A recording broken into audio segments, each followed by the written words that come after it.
yours truly, Brevin Thompson, is back to continue my series of Batman reviews leading up to the Batman, which is right around the corner, and I really cannot wait to see it. And since we're continuing on with the Dark Knight trilogy, we are finally on The Dark Knight, once again directed by Christopher Nolan. And what can I say about this film that hasn't already been said? I fucking love this movie. I love it, I love it, I love it. It's one of my favorite films ever. Yes. When it comes to Christopher Nolan, he is a genius as a filmmaker, and I've always loved his vision for Batman, as I've mentioned before in my video for Batman Begins. And what he delivers in this sequel is one of the best things that he's done was saving the perfect Batman villain for the sequel. And when it comes to Heath Ledger as the Joker, he was phenomenal. That was the performance of a lifetime. He won an Oscar. That was very well deserved. I loved what he brought to the role. And all the other cast members, Christian Bale, of course, is perfect as Batman. I mean, of course, Michael Caine, Gary Oldman, Maggie Gyllenhaal, Aaron Eckhart, Morgan Freeman, fantastic cast. They are all phenomenal. Just everything about it, it's just a flawless film. It's really hard to I mean, you can try to nitpick it, and you can just still feel like no matter what that this is a perfect film. I've always felt like I've always had that feeling since seeing this in theaters in 2008 when I was 10 years old. Even when I saw that in 2008 at that age, I knew that it was going to be dark and serious, but I did not care. I still loved it, and yeah, that's how much I love this film. What did you say, Austin? One of my all-time favorite films, ever. Yeah, almost anybody can say the same thing. This is one of those movies where I can just easily watch over and over and over and over again. And never be bored. And never get bored of it. Yeah. Never. And I just gain more and more appreciation every time. Oh yeah, of course, because I mean, because of what this film delivers, especially with its themes, its direction, and everything, it's just perfect. It is. Heath Ledger's Joker, easily, hands down, top 5 performance of all time for me. Oh, I couldn't agree more, and it's really sad what happened to him. It still makes me feel sad every time. It really does make me sad every time I watch this performance, because it was a great career-defining moment for him, and he never had the chance to enjoy the success that he had with this role, and it's really unfortunate. And, it is. But he just gave it his all. I mean, it's top 5 best films for me personally. Yes. What would you say, Ethan? Yeah, I actually remember I saw this film 7 times in theater. So 7 times. That tells you how much I loved it. Well, I saw it 4. One time was in IMAX, but the rest of the other times I saw it, I mean, I did not get burned out. I just fucking loved it. You just couldn't keep me away from it. I just can't stay away from it. If you really think about this film too, what I love. The direction they went in, it really feels like it's a Joker film. If you think about it. Yeah, because whenever you go, I mean, into a movie like The Dark Knight, I mean, the audience, they're just there for the Joker. And I remember even before this film even came out, that, I mean, there was a lot of backlash towards Heath Ledger because of they were like, oh no, this is a horrible casting choice. But then when the film came out, everybody was just blown away by how good he was. Yeah. Yeah. It's It's kind of similar to how people reacted when Daniel Craig was cast as Bond, and of course he blew everybody away in 2006. So I mean, it's kind of like one of those things when it comes to certain casting choices. I mean, you're like, oh, I don't know if that's gonna work. But then when you see the film, you're like, damn. He gave a really amazing performance. Yeah, I'm hoping this is the case with Robert Pattinson. Yeah, because, I mean, when it comes to actors who, play certain characters and the general audience who just want to, have a good viewing experiences, I mean, when it comes to, them, watching a certain franchise that involved a certain character, and at least if they're cast right, and they feel like someone has gotten the wrong casting choice, and they don't know, they're like, I don't know about this, but I still want to see it anyway. And then when they're blown away by it, it's it lives up to expectations, though. You know? Yeah, I think so. I think Christopher Nolan did take a pretty big risk with this film, with there was a lot of controversy surrounding it, at first, but it really paid off in the end, and I'm glad they took the direction of the franchise this way, because I think all comic book films that follow really have been trying to live up to this one. Yeah, because, I mean... They just can't match what The Dark Knight did. Yeah, no comic book film ever did. Yeah. Since then. Yeah, I mean, it definitely is. It's definitely... When it comes to comic book films in general, mostly when it comes to The Dark Knight, I mean, it's just like one of those one-of-a-kind films, especially when you have like a director like Christopher Nolan involved. Like his direction for Batman, I mean, he took it like more... It was supposed to be like more grounded, more serious, more realistic, and it worked. And I've always appreciated his take on Batman. Yeah. And when it comes to The Dark Knight, what he does for this film, it's what makes me love and appreciate this film as well as his trilogy in general. I do want to give a shout out to my amazing aunt, Jamie Stahl, for doing my Joker makeup in preparation for my thumbnail photo for The Dark Knight. I had so much fun doing that, and thank you so much, Jamie. You are incredible. Thank you so much. You are amazing. And much like Batman Begins, this film is beautifully shot. I mean, there are like moments, I mean, if you like watch it on 4K or Blu-ray, there are like certain moments in the film where you can tell that it's shot in IMAX, especially with how the aspect ratio changes. Especially in the opening shot, that's when you can tell that it's shot in IMAX. And how Christopher Nolan like makes use of the IMAX format, he is a genius with this. I mean, he's just like, you know what, we just need to get like certain scenes like shot in IMAX, and it's delivered perfectly. And especially when it comes to the opening with the bank robbery. I mean, you have like Joker's guys robbing a bank, which turns out to be a mob bank. They don't, I mean, then you immediately find that out when you have like a bank teller who has a fucking shotgun. This guy, played by William Finchner of all people. I mean, not only that, but the bank robbers are like popping each other one by one. And I remember seeing that in 2008, 10 years old. I'm just like, oh, this is a completely different film. And then they're just killing each other. Yeah, and after like all the rest of the robbers are killed, the last one standing, and he pulls off his mask, and it's revealed to be the Joker. I was just, that reveal alone, especially like after he like sticks the smoke grenade in that guy's mouth, he's like, I believe whatever doesn't kill you simply makes you stranger. Just, oh my god. That, I mean, every line delivered by Heath Ledger, especially when it comes to like the mob meeting with the magic trick, I mean, with the pencil. I mean, he just slams that guy's head. He just, I'm gonna make this pencil disappear. Ta-da! It's gone.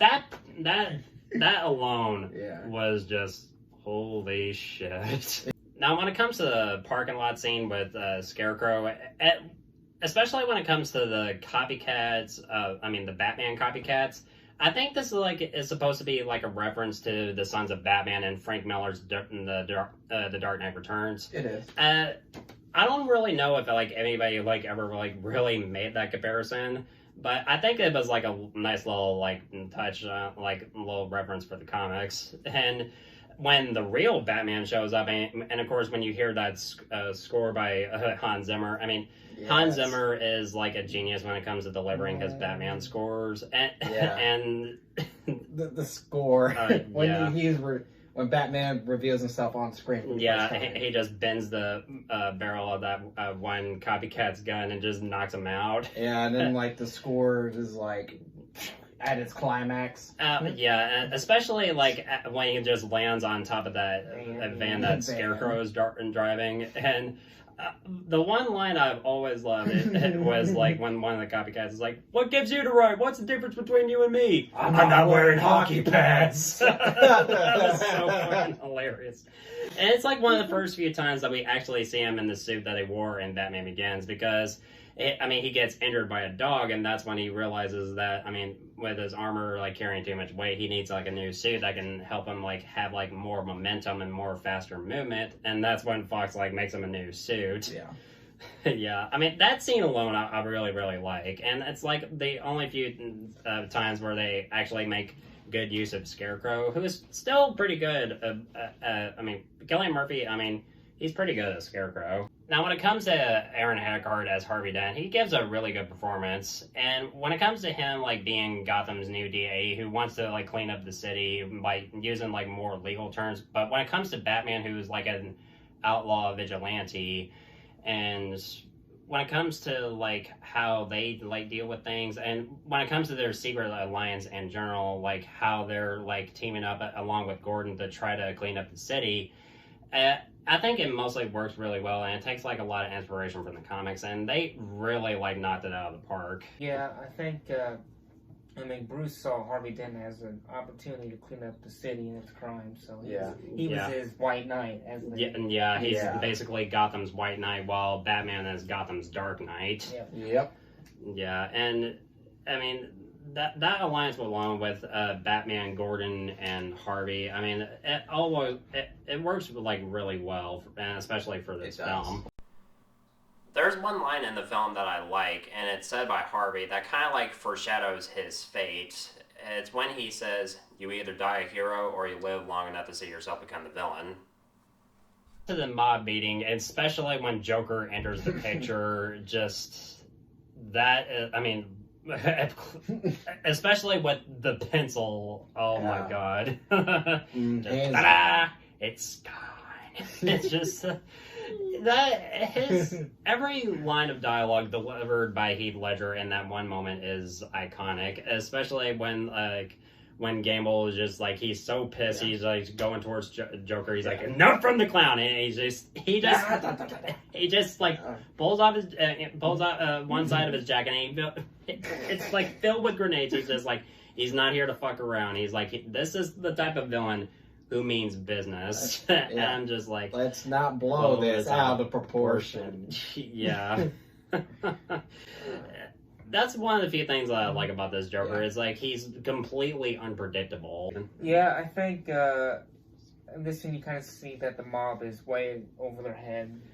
I mean, they don't know what they're dealing with. This Joker. Yeah, because they're kind of at their moment of desperation because of Batman, and especially because of Dent, and they have to like move their money, and then at their moment of desperation they turn to the Joker to try to kill Batman. Yeah, and when the Joker like officially like comes into play, when he starts chaos around Gotham, that's when shit hits the fan, and we'll get to that. And the scene where he like takes Gamble and he like has a like knife to his mouth, just like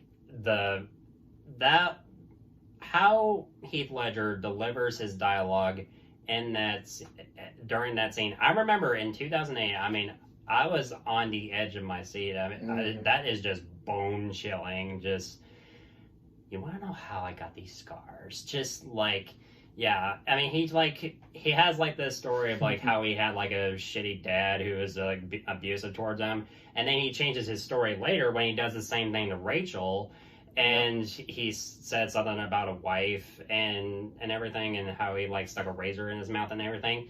And it kind of reminded me of like one line that he said in The Killing Joke, like, sometimes I remember my past one way, sometimes another. If I'm gonna have a past, I would prefer it to be multiple choice. And I like that they like gave it a nice touch, like as a sort of nod to The Killing Joke. Yeah. So, which is one of my all-time favorite Batman stories. Oh, definitely, especially one that's involving the Joker. Yeah, it's more of a Joker story than Batman. Now, when it comes to the sequences with Batman in Hong Kong, this has some of the best cinematography in the entire film, especially when you like see him like gliding through the city. Just like, it is like so beautifully shot. I mean, and the reason why Batman is in Hong Kong is that he's tracking this mob accountant, and if he can get him back to Gotham, he can give him the names of all of his clients. And then when you have like the mob out of the way, you have Gotham completely crime-free. Yeah. Well, sort of. Well, without organized crime. Well, without organized crime, really. Yeah. Yeah, and the action for the most part is like very well shot, and I like how it's like you have like a few more longer takes compared to how the fight scenes were like handled in Batman Begins.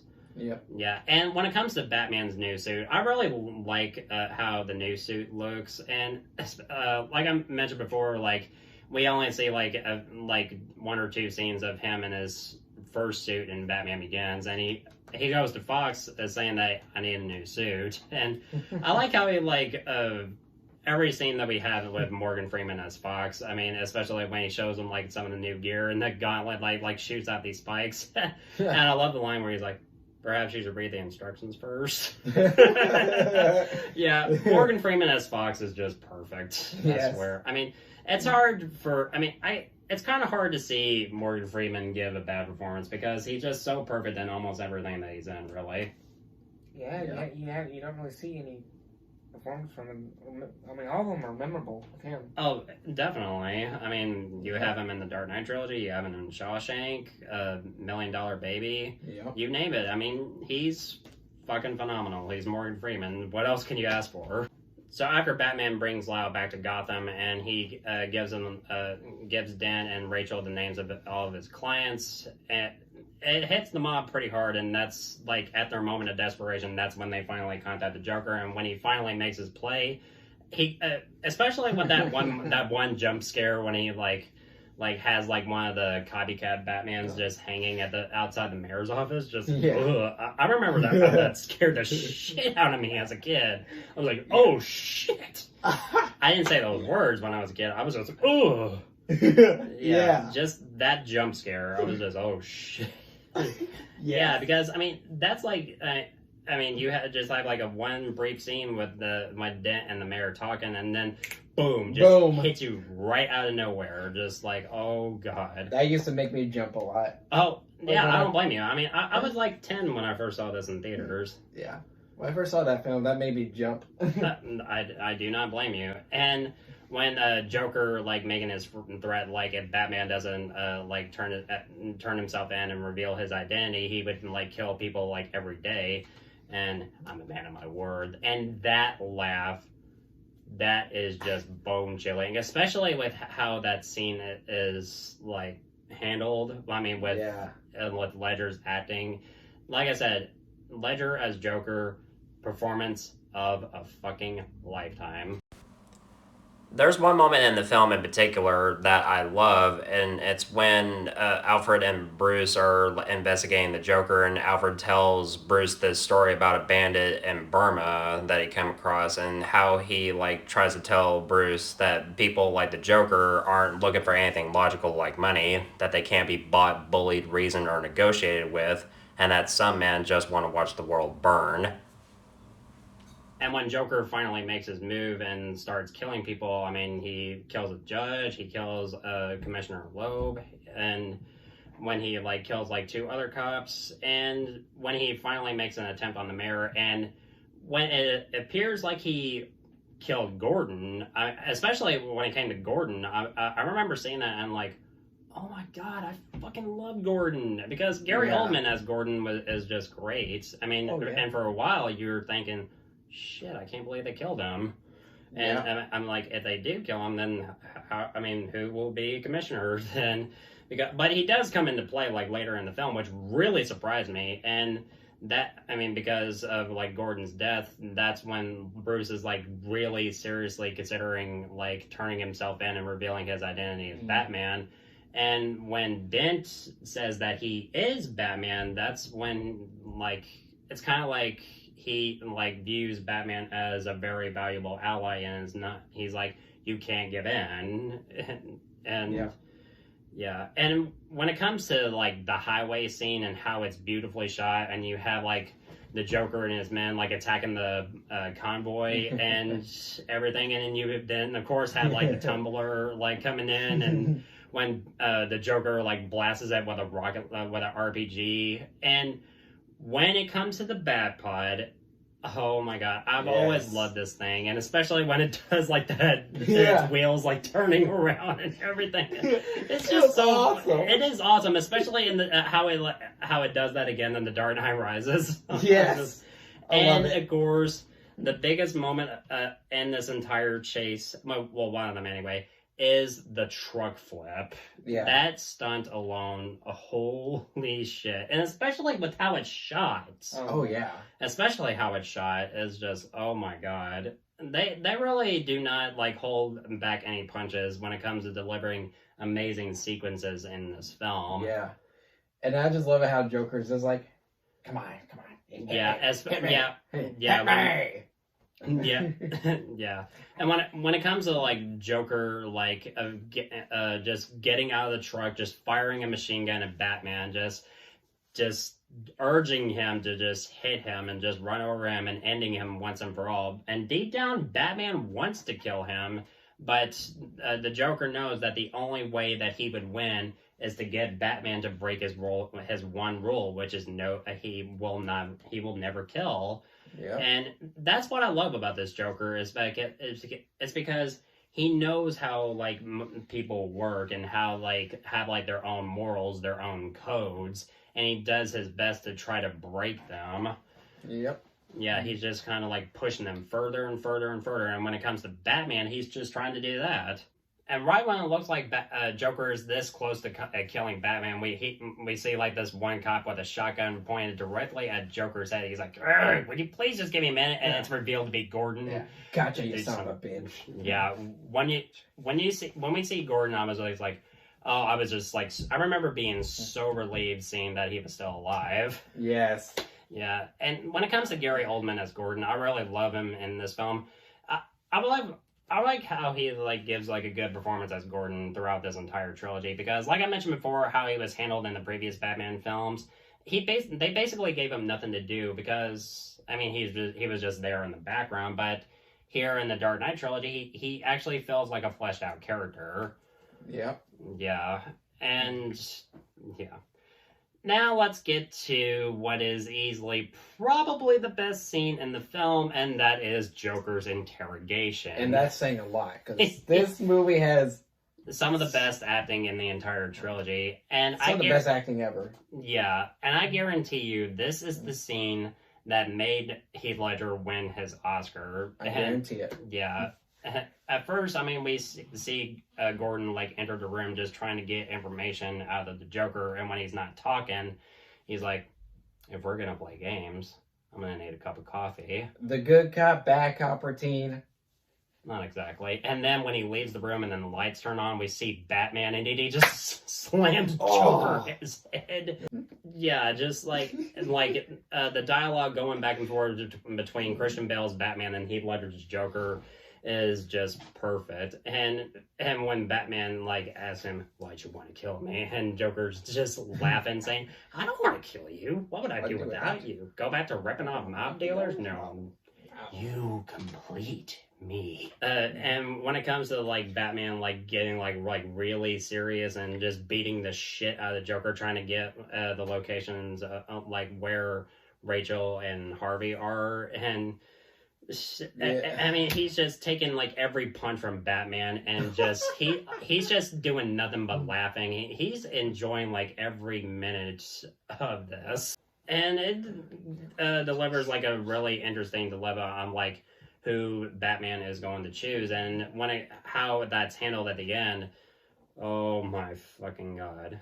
What would you say, Ethan? Yeah, this scene is a defining moment for the movie. It really amps up the tension. Yeah, the tension here is at its greatest peak, I think, and this really plays out the rest of the way of the film. I mean, the rest of the film is just high tension, high stakes situations. Yeah, and very suspenseful. Yeah, especially when it comes to like Batman and Gordon and the cops like going to these like different locations trying to figure out who they're going to save first.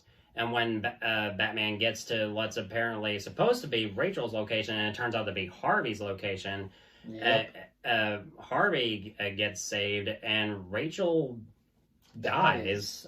I remember, I mean, that brought a fucking tears to my eyes when I was a kid. Yep. And when it comes to, like, Harvey getting disfigured, and this leads to his eventual transformation into Two-Face, I could not help but feel like, oh my god. Yeah. Yeah. And also when Joker blows up the GCU. And blows up when he blows up the MCU. I mean, he has like one of his guys. I mean, like he has like a I mean, it's like he planted like a bomb inside of him and everything. I'm just like, holy shit! Yeah, is that a phone? Yeah, I just want my phone call. And yeah, I mean, he got his fucking phone call, and it ended with a bang.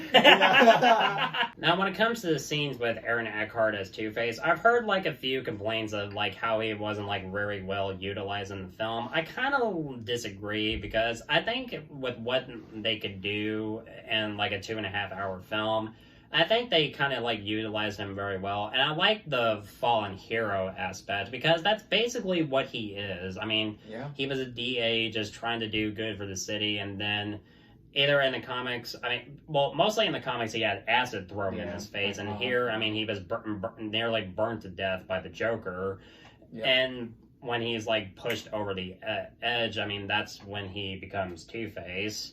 Yep. Yeah. So how do you think he was utilized as Two-Face?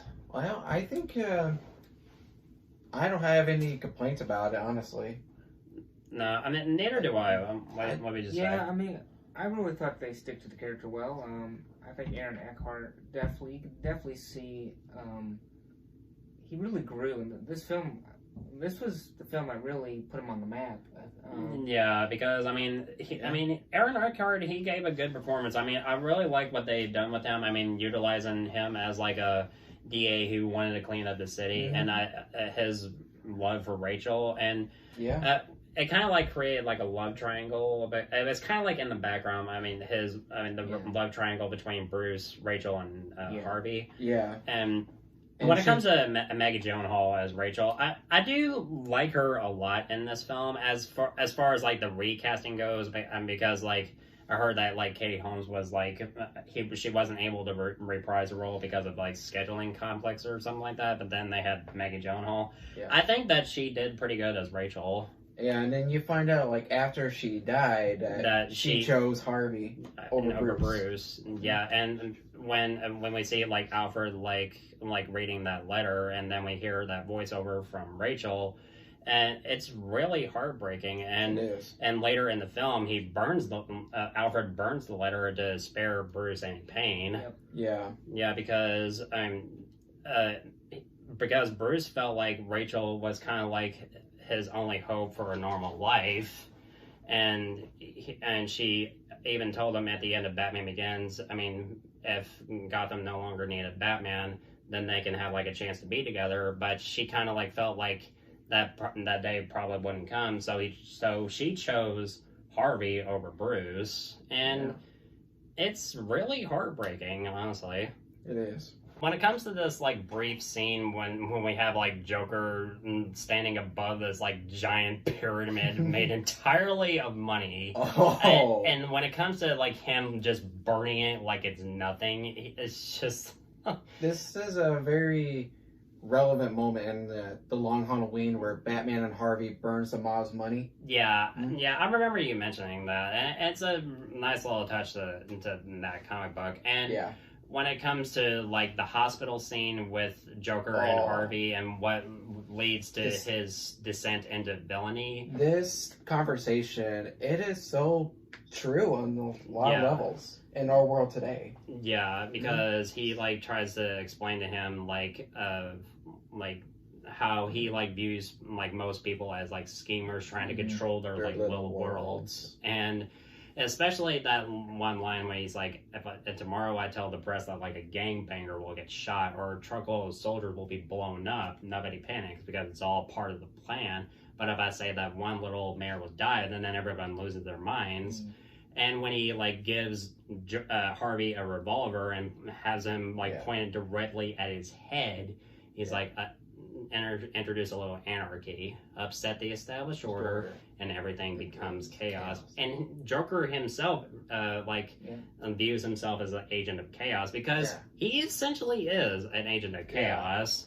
And when it comes to like the coin flip, I mean, deciding like whether like he should kill the Joker or not, the whole scene alone was really suspenseful. And like I said, the line delivery by Heath Ledger as Joker fucking phenomenal. It Oscar material acting at its best. Yep. That hospital scene was just some of the most amazing dialogue ever. Yeah, and it kind of like as a good reference to the Killing Joke in a way, because when you have like Harvey, who is just trying to like clean up the city, and the love of his life was killed. I mean, half of his face is completely disfigured. Yeah. And he's kind of like pushed further and further into the brink of madness by the Joker. It kind of reminds me of a line from The Killing Joke when Joker says, "All it takes for a normal man to go insane is just one bad day." And that's basically what he does to Harvey. I mean, instead of like doing this to Gordon, he does this to Harvey. Yeah. Yep. And he knew that's brilliant. Yeah, it definitely is. And I think it was like the right move. That was kind of brilliant on Christopher Nolan's part. Like, Oh yeah. To like go in like that direction. yeah, and that's kind of like a little. That's definitely a good nod to the comics if you read The Killing Joke. Oh, definitely. And when it comes to like the hospital explosion, Oh, yeah. like, yeah, I mean, he's just like tweaking with the detonator, because I mean, even before that, I mean, he's just getting like little like small explosions. He's like, that's definitely not the type of one that it's like, and he just like keeps repeatedly pushing the detonator, and then the entire hospital just blows starts up. like just is completely blown to hell. And when it comes to the final battle between Batman and Joker, like even before that, like what goes on in the background with the two ferries, one filled with civilians and one that's filled with all the like criminals that Harvey has locked away. Joker like gives them like a dilemma, like whether if the civilians should blow up the criminals or if the criminals should blow up the civilians, giving them pretty much an almost impossible choice. Yeah. Like it like really like pushes like the limits of like are they gonna do it, or are they not gonna do it? Mm-hmm. And then you have like Batman just trying to like stop the Joker and his men. And when it comes to like the clowns that like have like guns like taped to their hands, and that's when he like realizes that the clowns are like the hostages, and the goons that are like dressed up as doctors and everything, and those are Joker's men, and the cops don't even realize that. And you have and you have Batman just like taking down SWAT teams and doctors like left and right. And Hans Zimmer score in the background, just like it's just amazing just to listen to. Mm-hmm. And another thing that I love is like Batman's like this like vision thing that he like has is it's clearly an inspiration for like the detective mode that he has in the Arkham games. Yeah. Yeah, I really love that. And what I love about this is that Fox actually gets to help Batman in the finale, because if you really think about it, in Batman Begins, he supplied him with much of his gear necessary for him to carry out his missions as Batman, as well as create an antidote for the fear toxin. But here, I like that he like actually has like a larger role. Yeah. Yeah, but when it comes to like his sonar device thing, he's completely against using it, but he feels like this is necessary to help Batman finally defeat Joker. But he's like, I'll help you this one time, but consider this my resignation. As long as this machine is in Wayne Enterprises, I won't be. Yeah, it's just, you gotta love Morgan Freeman. Yep.